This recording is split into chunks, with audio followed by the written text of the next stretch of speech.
This is Hidden Killers Week in Review. A look back at the most prolific stories of the week. This is the Hidden Killers podcast with Tony Brueski. Featuring former FBI Special Agent and Chief of the Counterintelligence Behavioral Analysis Program, Robin Dreeke. The case against Brian Kohberger, it is moving to Boise, Idaho. It's moving out of Moscow. The Supreme Court of Idaho ruled on that, and with that also comes a new judge. Judge Steve Hippler will be taking over the case from Judge John Judge. And the only reason I'm happy about that is the fact it's confusing to say Judge John Judge. It's confusing quite often on the air. Right. Joining me to discuss, Robin Dreeke, retired FBI Special Agent, Chief of the Counterintelligence Behavioral Analysis Program. We've been covering this case now for almost 2 years. When you heard the news that I guess the payoff has occurred for the attorneys for Brian Kohberger trying to do the movement of this to another county, what was your thoughts? Just like you just said, the payoff for the defense attorney. Mm-hmm.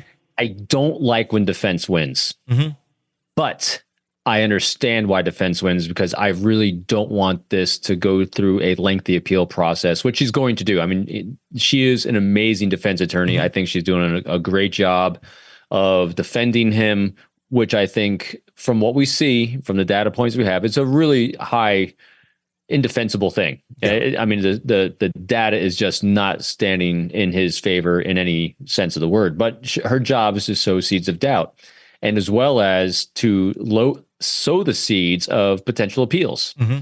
And so that's why this getting removed from that jurisdiction and having a new jury pool, I like it, because it lessens the impact of potential issues with that aspect of the trial anyway. It's a hard one to weigh, because they got to think about the families and everybody that's going to be impacted by the actual trial itself of wanting to be there. And we're talking moving it like 250, 300 miles away to Boise. Wade, on the other hand, of if it is held in Moscow and he's convicted, there's a good chance he could get a retrial based on all the arguments of jury bias, which, we're already talking summer of next year for this trial, if it actually happens, which I'm going to guess may still go back further. And then enduring this for God knows how long. I mean, we've seen trials where, 10, 12, 15 years out, they finally get to a verdict. And that the emotional toll that takes, beyond what these parents have already been through, is got to be hell. Yeah, and I think this is going to be a lengthy trial because I think she is going to do, meaning the defense attorney for Kohberger is going to do a really good job of dragging this out, because her number one job is to save his life by sowing seeds of beyond reasonable doubt. Mm-hmm. And so that's what she's going to do a good job. So it's going to get really lengthy, really drawn out. But like you said, though, this is always such a challenging situation in these cases where to move it out of the Moscow area so that you don't hopefully have jury tainting, so there is a fair trial, and also so that you can avoid appeal processes for that potential mistrial or whatever because of that local jury pool. At the same time, though, I always are thinking mostly of the victims in this case. Just like you highlighted, this is a long way away from home, and the entire process of this is justice for the murdered girls, but really what matters most right now is justice for the families. Mm-hmm. What do they need to allow them to feel whole, and being there and being present without even any more turbulence in their life just to get there is that's a rough one. It's a very challenging. I really hope, and I know the parents have been very vocal on this. I really hope that when everyone agreed on this and came to an agreement on this, I should say, is that their consideration was put into account, that someone listened to them on this. One would certainly hope so, that was taken into consideration. It's an interesting way that the whole thing came about, because it started with Ann Taylor sending out those phone surveys, right, without asking the judge, just started doing it. And then kind of got scolded by the judge, and then basically asked for forgiveness later. And then the judge sort of thought, well, maybe this will tell us something. And it clearly did. It's told us, I think, what anybody would have guessed, that there would be a bias.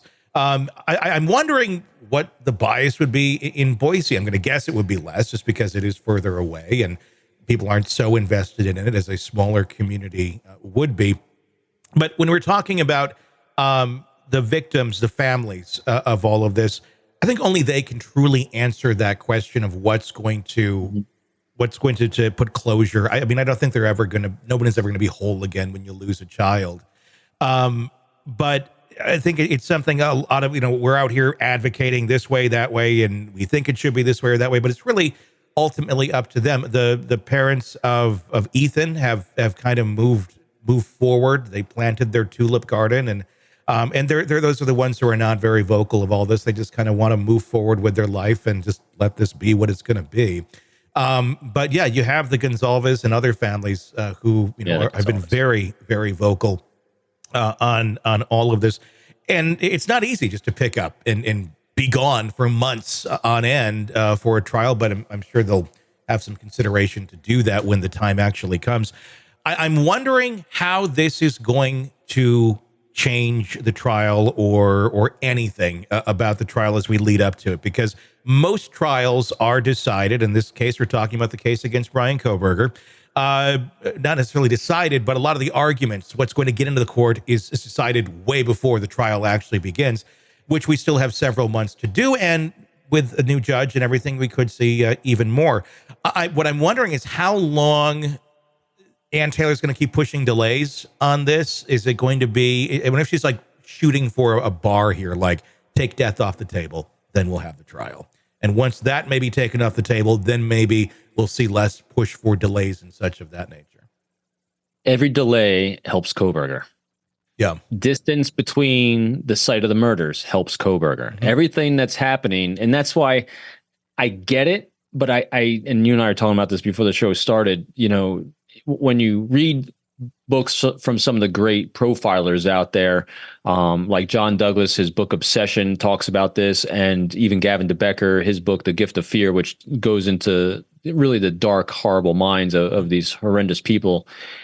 Our justice system sometimes gets out of balance where they're given too much to the perpetrator of the crime, where they become the person that is catered to too much. And this is the fear I have in this one, because think about this.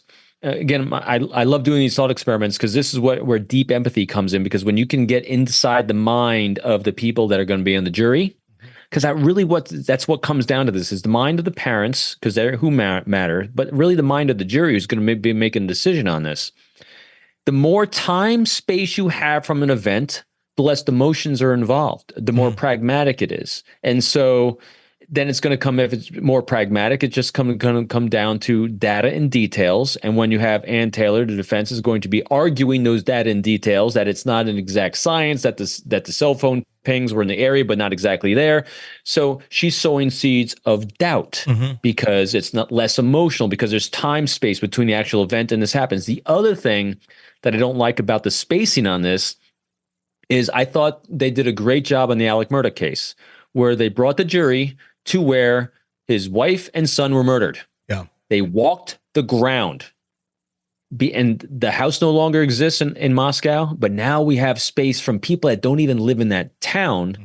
The emotional connection is even further apart. Yeah. So and I get why, because that's why jury pools would be tainted, because you're so local, because you can taste it, touch it, feel it, because you lived right next to that house or you passed that house. And so you can really imagine the horrendous thing that happened inside that house. But when you bring it out so far away, 250 miles, you have that emotional disconnect. So you have an emotional disconnect, a cognitive disconnect, because you have time and now space that it's definitely not benefiting the prosecution. All right, true crime addicts, let's cut the crap.